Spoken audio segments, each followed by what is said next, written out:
Honra al Hijo para que no se enoje y perezca en el camino, cuando su ira se encienda un poco. Bienaventurados todos los que ponen su confianza en Él. Salmos capítulo 2, versículo 12. En otra versión nos dice: adoren a Dios para que no se enoje, pues fácilmente se enfurece y podría quitarle la vida. Dios bendice a todos los que en Él confían. Al comienzo de este salmo, el santo David nos muestra cómo todos los poderes y la valentía del mundo se enfurecen y se alían contra el Señor y su ungido, es decir, Cristo. Versículo 2 dice: los gobernantes consultan contra el Señor y su ungido. Ese poder que Él puso en sus manos lo emplean contra Él, pero su intento es en vano. En el primer versículo, los pueblos piensan cosas vanas, como si el santo salmista hubiera dicho: el Señor tendrá una iglesia a pesar de la tierra y del infierno. Mateo capítulo 16, versículo 18 nos dice: las puertas del infierno no prevalecerán contra ella. Es decir, ni el poder del infierno, ni la política del infierno prevalecerán contra su iglesia, ni la sutileza de la serpiente, ni la fiereza del dragón prevalecerán contra ella. Leemos en el Evangelio que el barco fue arrojado sobre las olas, pero no fue abrumado porque Cristo estaba en él. Cristo está en el barco de su iglesia, y cuanto más oposición se hace contra la iglesia de Dios, más aumenta, crece por oposición. Éxodo capítulo 1 versículo 2 dice: pero cuanto más los oprimían, tanto más se multiplicaban y crecían. Dijo el orador de la iglesia antigua, Juan Crisóstomo: es como la antorcha, cuanto más se golpea, más arde. La iglesia es ese ave fénix que siempre está floreciendo en las cenizas de los mártires. Por lo tanto, que los grandes conspiren y consulten contra el Señor y su Cristo, imaginan una cosa muy vana. En el versículo 4 leemos que cuando los malvados se sientan a conspirar, Dios se ríe de ellos. El que se sienta en los cielos se reirá de ellos, dice. Dios se ríe al ver la locura de los hombres, al ver al pobre y débil barro luchar contra el alfarero todopoderoso. Pero recuerden los malvados que Dios nunca se enoja más con ellos que cuando se ríe. El Señor se ríe de los impíos porque sabe que llega su día, decía el salmista. Yo a mi vez me reiré de su desastre, me burlaré cuando la calamidad te sobrevenga, decía Proverbios capítulo 1, versículo 26. Después de su risa, entonces le hablará en su ira. ¿Y qué dice el versículo 6? Sin embargo, he puesto a mi rey sobre mi santo monte de Sión. A pesar de todos los poderes de las tinieblas, Jesucristo tendrá un trono sobre el cual sentarse entre su pueblo. He puesto a mi rey, dice. Es decir, he ungido a Cristo como rey y he derramado sobre él el ungüento de gracia y alegría. Haré que mi hijo reine, y los que no se inclinen ante su cetro de oro serán quebrantados con su vara de hierro. Versículo 9.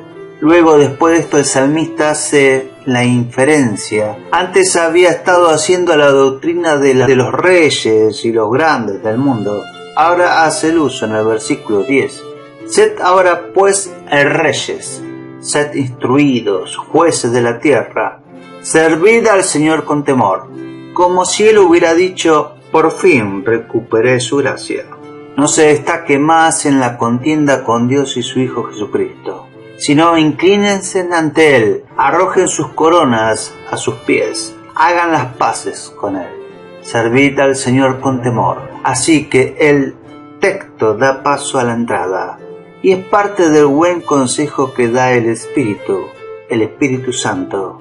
Honra al Hijo, no sea que se enoje y perezca en el camino. En otra versión dice: ves al Hijo, no sea que se enoje y perezca en el camino. Besar al Hijo denota dos cosas. Primero, adoración.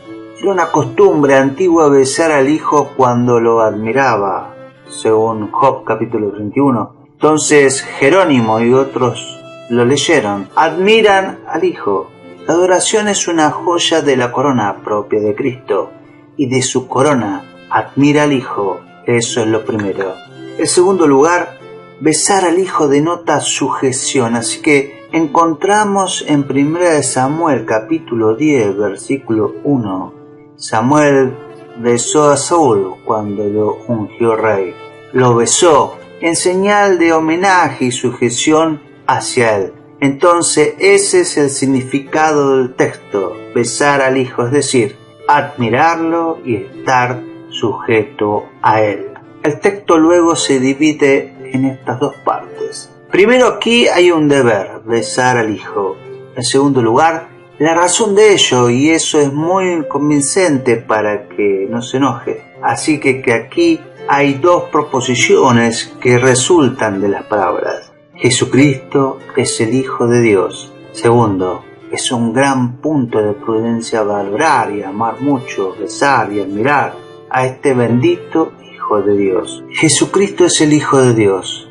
Besar al Hijo. Es el Hijo de Dios no por creación, como se dice que los ángeles son hijos de Dios, pero es su Hijo por generación eterna. Hebreos capítulo 1 versículo 3 dice: quien siendo el resplandor de su gloria y la imagen expresa de su persona. Observe, radio escucha, Jesucristo es el Hijo de Dios, porque Él es resplandor de la gloria de su Padre. Sabes que el brillo que emana del sol es de la misma naturaleza que el sol en el firmamento. Entonces Jesucristo es el resplandor de su Padre. Él es de la misma naturaleza que su Padre, ya que los rayos son de la misma naturaleza que el sol. Por tanto, Cristo dice en Juan capítulo 14, versículo 9, el que me ha visto a mí, ha visto a mi Padre. Nuevamente observe, radio escucha,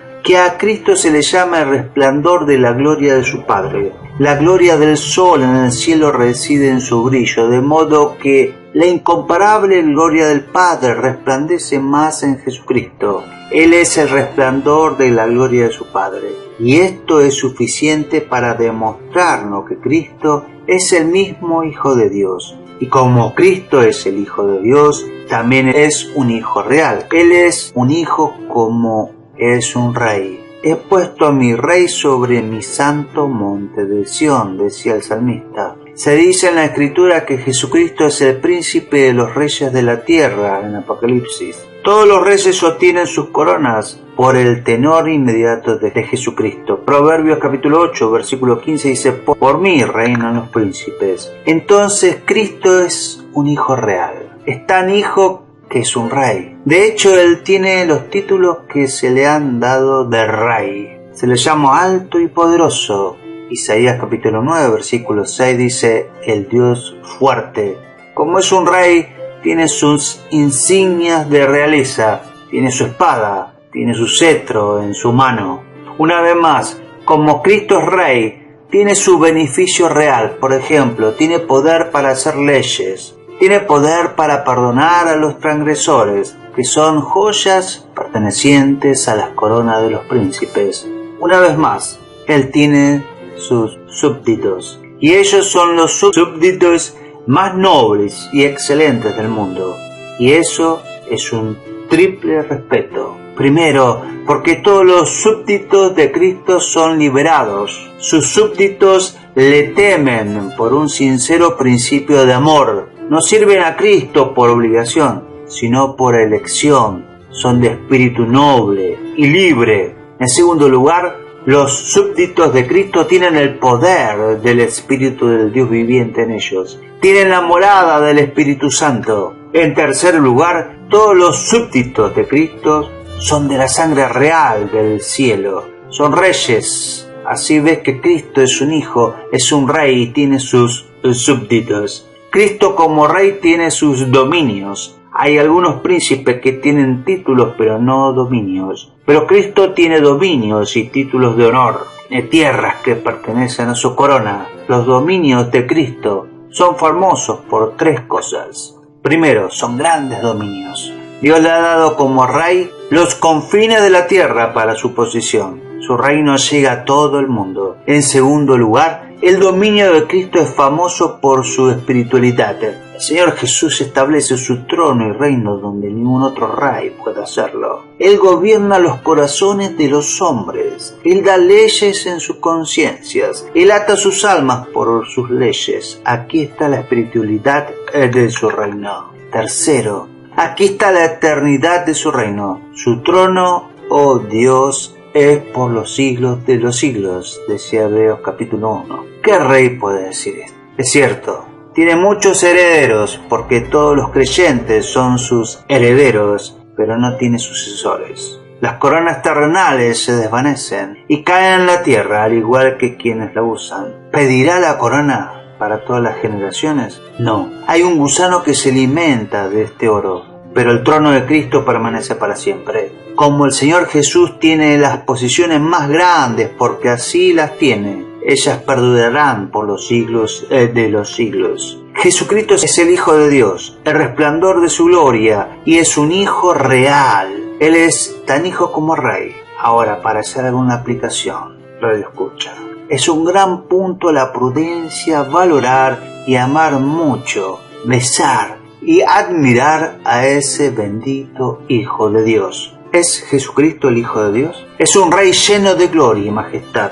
Él es el Hijo de Dios, su Hijo real, por quien reina todos los príncipes. Aprenda de ahí, estimado radio escucha, que toda cuestión de hecho debe ser presentada ante este Hijo. Cristo tiene el poder de la vida y de la muerte en su mano. Juan capítulo 5 versículo 22 dice: el Padre ha encomendado todo juicio, todo gobierno al Hijo. A ese bendito Señor Jesús, a quien una vez le pusieron una caña en la mano a modo de desprecio, una caña en la boca a modo de desprecio, y pronto le pondrán un cetro real en su mano como el gran Rey. Que Jesús, que una vez colgó de la cruz, se sentará en breve como juez en el trono. Dios ha encomendado todo juicio al Hijo. El mundo entero debe presentarse en breve ante el Hijo. Ese es el último y gran juicio del que no hay apelación. Este bendito Hijo de Dios está calificado para ser el juez del mundo con respecto a estas 2 cosas. Primero, Jesucristo tiene sabiduría para comprender todas las causas. Él es el Hijo de Dios.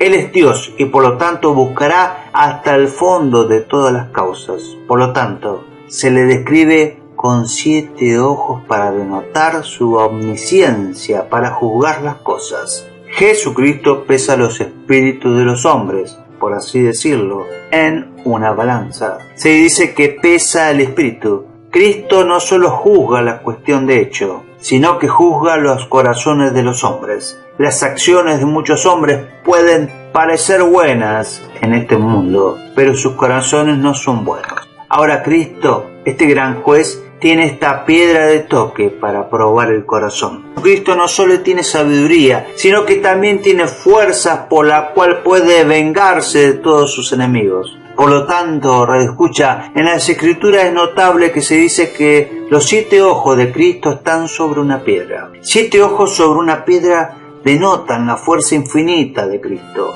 el poder y la fuerza poderosa de Cristo. Así como Cristo tiene su equilibrio, también tiene su espada para cortar a los transgresores. Él puede fácilmente atravesar los lomos de sus enemigos. Por lo tanto, el Hijo de Dios, este Hijo real, será juez y todas las causas y todos los asuntos serán llevados ante su tribunal. La corte de Cristo es la más alta corte de la magistratura. Si los hombres son enviados allí una vez, no hay apelación a ningún otro tribunal. Primero, si Jesucristo es el Hijo de Dios, tan lleno de gloria y majestad, se sentará en el banco de la magistratura. Entonces todos los grandes miran cómo emplean su poder contra Jesucristo. Piensan cómo emplean su poder contra Jesucristo. Es Cristo quien les da su poder por mí, dijo Cristo. Los príncipes reinan. El poder y la soberanía son talentos que Cristo confía a los hombres y en breve los llamará para que rindan cuenta de lo que han hecho con ese talento. Y si se descubre que han empleado este talento contra Jesucristo, ¡oh! ¡Qué triste cuenta tendrán que hacer! Cristo está establecido para ser un rey, y quien se oponga a Cristo en su oficio real, que diga, no queremos que éste reine sobre nosotros, encontrará que Cristo será demasiado duro para cada uno de ellos. Que los hombres se levanten contra Cristo es como si un niño pequeño fuera a pelear con un arcángel. Reuníos pueblos y seréis quebrantados, oíd todos los que sois llenos de lejanos tierras, ceñíos y seréis quebrantados, disponeos y seréis quebrantados. Escuchen todas las tierras lejanas, prepárense para la batalla y sean destrozados. Isaías capítulo 8, versículo 9. Y esta es la voz de la iglesia de Dios hablando a sus enemigos. La iglesia de Dios teniendo de su lado un campeón como el Señor Jesucristo. Se regocija por todos sus enemigos. En segundo lugar, si Jesucristo es el Hijo de Dios, trabajemos todos para llegar a ser uno con Cristo. Entonces también seremos hijos de Dios. Cristo convierte a todos los santos en hijos de Dios. Cristo es un hijo por generación eterna y los creyentes son sus hijos por adopción. David pensó que era un gran honor ser lleno de un rey. Qué honor infinito ser hijo del Dios Altísimo. Dios es el Hijo de Dios, la gracia nos hace hijos de Dios. Dios considera que todos sus hijos son honorables y deben serlo. Tal honor tienen todos sus santos, porque son nacidos de Dios y traen su pedigrí del cielo. Isaías capítulo 43, versículo 4 nos dice, puesto que eras precioso a mis ojos, has sido honorable. Tus lágrimas se ponen en la propia botella de Dios. Les da a los santos una asociación con Cristo en su gloria. Dios pone una porción para todos sus hijos. Le da un reino cuando mueren. Lucas capítulo 12, versículo 32 nos dice, es un buen placer para mi Padre darles el reino. ¡Oh! ¿Quién no trabajaría para la gracia? Como Cristo es el Hijo de Dios, la gracia nos convierte en hijos de Dios. Siendo hijos, somos herederos de todas las promesas de Dios. Las promesas son una estancia de joyas y Dios ha otorgado esa estancia a sus hijos. Por eso los santos son llamados herederos de la promesa y herederos de la vida eterna. Oh Santo Dios, piensa en esto, Radio Escucha. Si sois hijos, pues aunque podáis perder y sufrir la confiscación de vuestros bienes, como hicieron los santos primitivos, pero no perderéis vuestra porción, porque vuestro Padre Celestial os aguardará una porción en su reino. Hebreos capítulo 10, versículo 34. Si Cristo es el Hijo de Dios, entonces estemos todos dispuestos a escuchar la voz de Cristo cuando nos habla. Esto lo baso en la escritura de Mateo capítulo 17 versículo 5. Este es mi Hijo amado, escúchalo. Esta es la inferencia que hace Dios mismo. Cuando Jesucristo nos llama en su palabra a creer y a arrepentirnos, se dice que nos habla desde el cielo. Entonces escuchemos al Hijo. Dios sabe cuánto tiempo escucharemos al Hijo hablándonos. Radio Escuchas, ¿escucharemos a la lujuria? ¿Escucharemos una tentación? ¿Oiremos la voz de la serpiente y no oiremos la voz del Hijo? No despreciemos la voz del Hijo de Dios. Si Dios nos hablara ahora como lo hizo con la gente cuando dio la ley, con truenos y terremotos, entonces temblaríamos como ellos mismos. Éxodo capítulo 20, versículo 18 al 19 dice, no nos hable el Señor para que no muramos. Pero cuando Dios nos habla con una voz apacible, delicada del Evangelio, cuando Dios nos corteja y suplica por su Hijo, oíd y vuestra alma vivirá. Ezequiel capítulo 18. O Isaías capítulo 55. ¿No oiremos ahora la voz del Hijo de Dios? Si no escuchamos la primera voz de Cristo. Venid a mí los que estáis cansados y cargados. Mateo capítulo 11. Nunca oiremos la segunda voz de Cristo. Venid a mí, benditos. Es el principal. Si Cristo es el Hijo de Dios, un Rey lleno de gloria y majestad, como has oído, entonces sigue el consejo del texto. Besa al Hijo para que no se enoje. Besa a Cristo, amado hermano, este bendito Hijo de Dios, con un triple beso. Bésalo. Primero, con un beso de fe. Segundo, con un beso de amor. Tercero, con un beso de obediencia. Besa a Cristo, al Hijo de Dios, con un beso de fe. De hecho, esto es besarlo cuando creemos en Él. Entonces, en las palabras del texto se sigue diciendo: bienaventurados los que ponen su confianza en Él, para creer y confiar en su mérito. Este beso creyente es el que Cristo busca para afectar nuestros pensamientos y confianza en el mérito del Hijo de Dios. Este beso de fe, dijo Agustín de Hipona, es, por así decirlo, poner un pie en el cielo. Cuando comenzamos a creer, tenemos un pie en el cielo. Es lo principal en el Evangelio, creer en el Hijo. Hechos capítulo 13, versículo 39 dice: por Él todos los que creen son justificados. A veces podemos creer cuando no sabemos que creemos. Así como puede haber vida cuando no hay un sentido vivo, también en la fe podemos tener fe cuando no lo sabemos. Este beso de fe, creer en Cristo, es el mejor beso que podemos darle a Cristo. Esto lo toma muy amablemente de nuestras manos, porque cuando creemos honramos al Hijo como honramos al Padre. Coloca la corona sobre la cabeza de Cristo. Ahora, debido a que hay tanto peso en esta creencia en el Hijo de Dios, primero les mostraré lo que es creer en Él. No es solo un asentamiento de que Jesucristo es el verdadero Mesías, sino que debe haber una fe sincera, un apoyo en Cristo como lo hizo el cónyuge en Cantar de los Cantares. Capítulo 8, versículo 5. ¿Quién es este que sube del desierto apoyándose en su amado? Radio escucha, todas las demás muletas se romperán, menos esta. Esta muleta en la que nunca puedes apoyarte demasiado. Jesucristo es una muleta de oro que lleva todo lo que se coloca. Esta creencia en Cristo es una captura de su mérito. Aquel que está a punto de ahogarse agarra un palo o la ramita para evitar que se hunda. ¡Oh! Nada nos impedirá hundirnos eternamente en el mar de la ira de Dios, sino aferrarnos a Jesucristo. Creer es una santa aventura en Cristo. La reina Esther se aventuró en presencia del rey. Si perezco, perezco, dijo. Este es el lenguaje de la fe. Si perezco, perezco. ¿Quién pereció creyendo? Este besar a Cristo por la fe es difícil. No es un asunto fácil. Es fácil profesar a este Hijo de Dios, pero no es fácil besar a este Hijo. Lo que hace difícil este trabajo de creer reside en estas dos cosas. Es difícil porque el hombre ha creado el ídolo de su justicia propia. Él tiende a pensar que tiene algo de su propio mérito en él, de justicia propia, sus oraciones, sus lágrimas, sus limosnas o solidaridad. Haría de ellos un Cristo. En lugar de besar al Hijo, se idolatra a sí mismo. El hombre es un pedazo de orgullo. Vería algo de mérito en sí mismo. Daría parte a sí mismo y parte a Cristo. Él es reacio a estar en deuda solo con la gracia.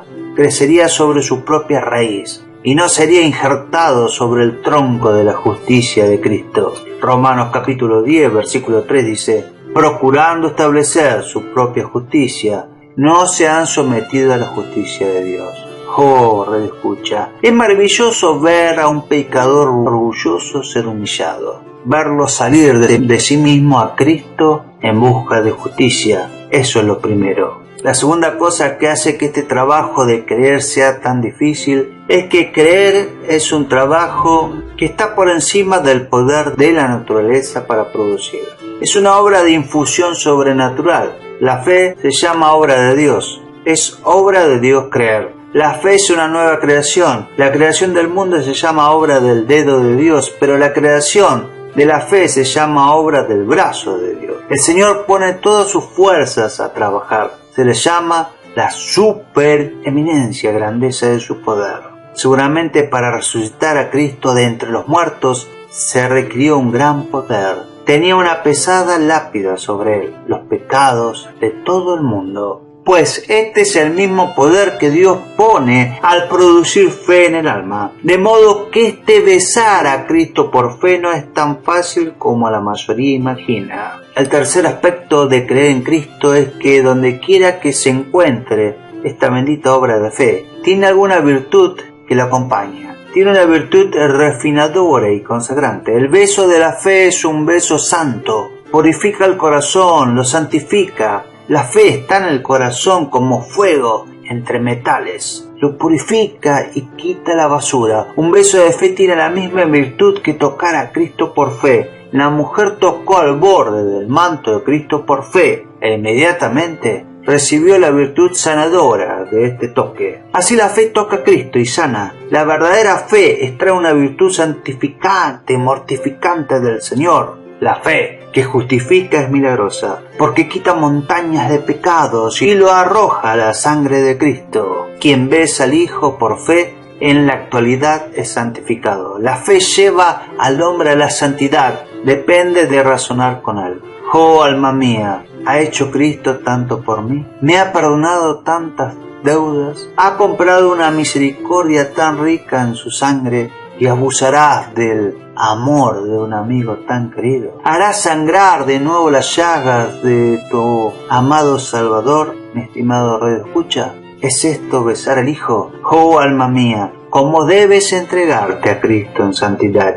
Y luego la fe razona. Si tus lágrimas lavan los pies de Cristo, ¿no las derramarás? Si tu propiedad es un ungüento precioso, ¿no derramarás este ungüento sobre parte del cuerpo de Cristo y aliviarás a tus miembros? Ahora bien, el alma no puede soportar estas razones de fusión, pero inmediatamente se rinde ante todos. La fe es un don sagrado. Besar al Hijo por fe es la forma más maravillosa de adorarlo. No hay nada como creer. Permítame exponerle un poco de excelencia de la fe. La fe es lo principal que sostiene la Escritura y la presiona. Si una pregunta por qué se escribieron la Escritura, la respuesta es señalarnos a Cristo, el verdadero Mesías, y que debemos abrazarlo por fe. Juan capítulo 20 versículo 31 dice: estas cosas están escritas para que crea que Jesús es el Cristo, el Hijo de Dios, y para que creyendo tengas vida en su nombre. Esta es la médula del Evangelio. Es el cordial soberano de un alma que se desmaya para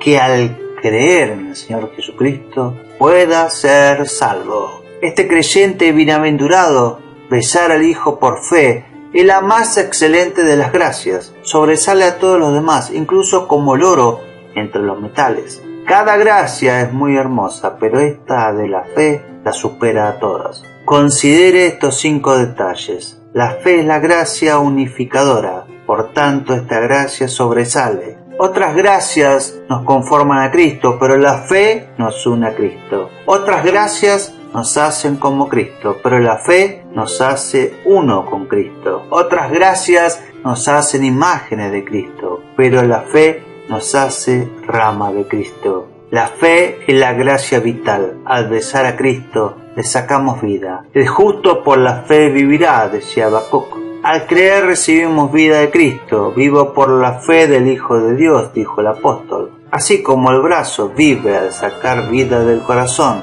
así la fe vive al sacar vida y fuerza de Cristo. Otras gracias son útiles, pero la fe es vital. La fe es la gracia que justifica, por eso de lo más maravilloso. Romanos capítulo 5 versículo 1 dice: siendo justificados por la fe. No es el arrepentimiento lo que justifica ni la renuncia, sino la fe. La fe es la gracia más apropiada de todas para justificar a un pecador. Entonces la fe es lo más adecuado para justificar, porque cuando creemos no le damos nada a Cristo, sino que tomamos algo de Él. La fe es una gracia que conquista el mundo. Primera de Juan capítulo 5 versículo 4 dice: esta es la victoria sobre el mundo, nuestra fe. La fe supera todos los encantos del mundo, las riquezas del mundo, las delicias del mundo, y lo hace mostrando al alma un mundo mejor que este. La fe le da una perspectiva de prosperidad. Lleva al creyente al monte de la transfiguración. Le hace ver cosas que el ojo del sentido no ve.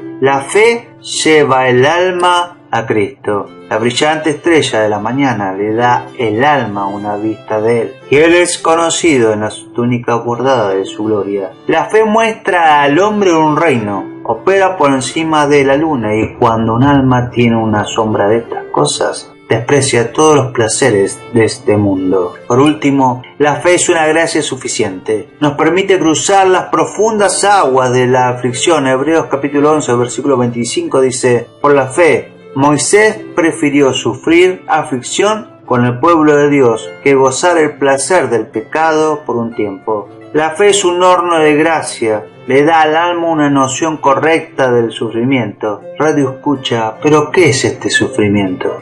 La fe dice que es una leve aflicción. La cruz es luz en comparación con la cruz a la que Cristo se conformó. La cruz es ligera en comparación con el peso de la gloria. Es por eso la fe hace que el alma pase por la aflicción. Este besar a Cristo por fe agrada a Dios más que cualquier otra cosa que podamos hacer. Mejor es que darle a Dios ríos de aceite. Es mejor que el sacrificio. Es la fe lo que agrada a Dios. Esta es la sabrosa carne que a Dios le encanta saborear. Y la razón por la que creer agrada tanto a Dios es que, al creer, traemos una justicia a la presencia de Dios, que es perfectamente meritoria. No traemos la justicia de Adán a la corte, o la justicia de los ángeles, pero traemos la justicia de Dios, y esto es lo que hace que creer sea tan agradable a Dios. Entonces, si besar a Cristo por fe la gran obra bajo el Evangelio, entonces trabajemos para besar al Hijo de Dios, creyendo en Él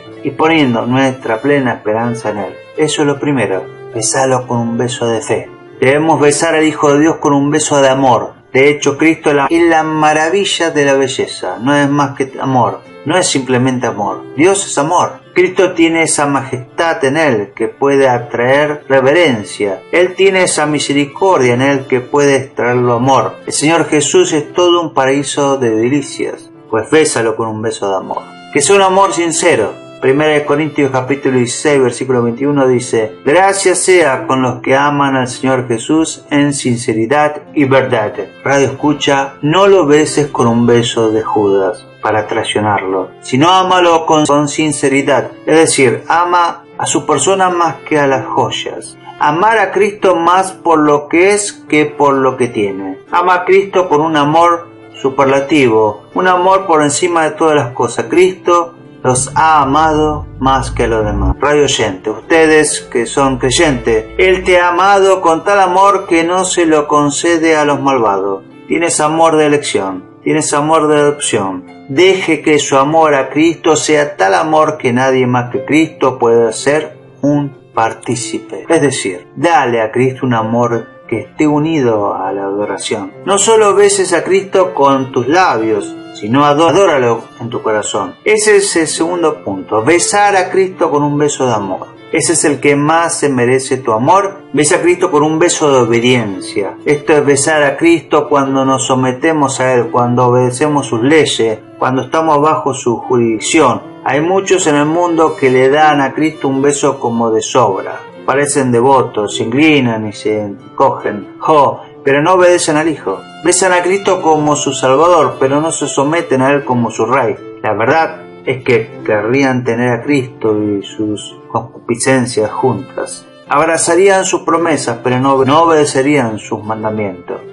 Besa al Hijo con un beso de sujeción. Aquellos que no tendrán las leyes de Cristo para gobernarlos, nunca tendrán la sangre de Cristo para salvarlos. Ahora, para persuadirte de que beses al Señor Jesús con un beso de obediencia, considera estas dos cosas, estimado Radio Escucha. Primero, está en el texto, para que no se enoje. La ira no está en Cristo como una pasión, pero se dice que la ira está en Cristo como un enojo en Él, y su castigo a los ofensores es el efecto de su disgusto. ¿Quién conoce el poder de su ira? Por tanto, besa al Hijo para que no se enoje. Ve a ese lugar en Apocalipsis capítulo 6, versículos 15 al 16. Y los reyes de la tierra, y los grandes, los ricos, los capitanes, los poderosos, y todo siervo y todo libre, se escondieron en las cuevas y entre las peñas de los montes, y decían a los montes y a las peñas: caed sobre nosotros y escondednos del rostro de aquel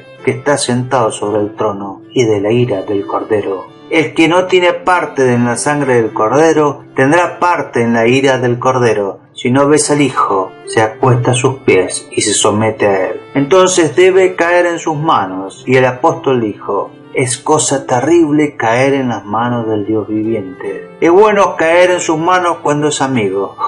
Pero es triste caer en sus manos cuando es un adversario. Dios es el amigo más dulce, pero es el enemigo más acérrimo. Cuando solo una chispa de la ira de Dios se enciende sobre un hombre, es tan terrible que es entonces tener todo el horno de su ira. ¿Con qué facilidad puede el Señor Jesús hacernos polvos? Puedes desanclar al mundo entero. Entonces besa al Hijo para que no se enoje. Radio escucha, besa al Hijo para que no se enoje. Los montes se estremecen ante su presencia. ¿Y no temblará el corazón del pecador? Quizás piense que este león no es tan feroz como lo pintan. Miren en la Escritura, Ezequiel capítulo 22, versículo 14.